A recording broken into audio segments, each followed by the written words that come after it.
নমস্কার সবাইকে, mini world চ্যানেলে তোমাদেরকে ওয়েলকাম। আজকে বানাবো খুব টেস্টি এঁচোড় চিংড়ি। চলো রেসিপিটা শেয়ার করে দিই। প্রথমে এঁচোড়ে আর আলুগুলোকে হলুদ লবণ দিয়ে সিদ্ধ করে নিলাম। তারপর চিংড়ি মাছগুলোর গায়ে ভালো করে লবণ আর হলুদ মাখিয়ে রাখলাম, যাতে লবণগুলো ভালোভাবে চিংড়ি মাছের গায়ে লেগে যায়। এরপর দিয়ে দেবো কড়াইতে সর্ষের তেল, দিয়ে চিংড়ি মাছগুলোকে অল্প লাল লাল করে ভেজে নিলাম।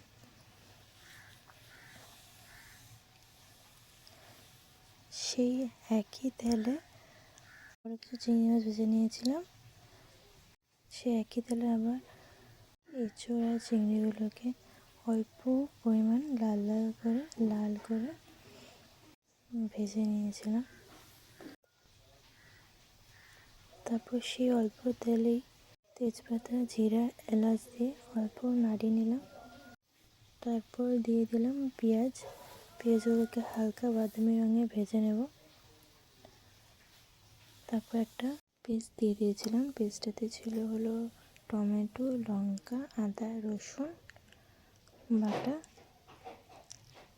ভালোভাবে নাড়িয়ে নিলাম। হলুদ, লবণ, অল্প জিরে দিয়ে দিয়েছিলাম, যাতে পেস্ট মশলাটা ভালোভাবে লাগে। তারপর দিয়ে দিয়েছিলাম অল্প লাল লঙ্কার গুঁড়ো, অল্প না অ্যাকচুয়ালি বেশি দিয়েছিলাম। তারপর দিয়েছিলাম অল্প চিনি, আর একটা দিয়ে দিয়েছিলাম ভাজা মশলা। জানতে তোমরা প্লিজ কমেন্ট করো। তারপর মশলাগুলো ভালোভাবে কষিয়ে যাওয়ার জন্য অল্প দিয়ে দিয়েছিলাম জল। এঁচোড়গুলো আবার দিয়ে দিলাম মশলাটাতে, আর একটু ঘি দিয়ে দিয়েছিলাম। ভালোভাবে কষিয়ে নিতে হবে এটাকে। এরপর দিয়েছিলাম চিংড়িগুলো দিয়ে দিয়েছিলাম। চিংড়িগুলো অল্প একটু ওই জলটাতে একটু কষিয়ে নিয়েছিলাম ভালোভাবে। তারপরে দেখো লাস্টে এরকম কালারটা দেখো তোমরা, শুধু খুবই টেস্টি হয়েছে খেতে। আমার এই ভিডিওটা ভালো লাগলে লাইক, কমেন্ট আর শেয়ার করে দিও।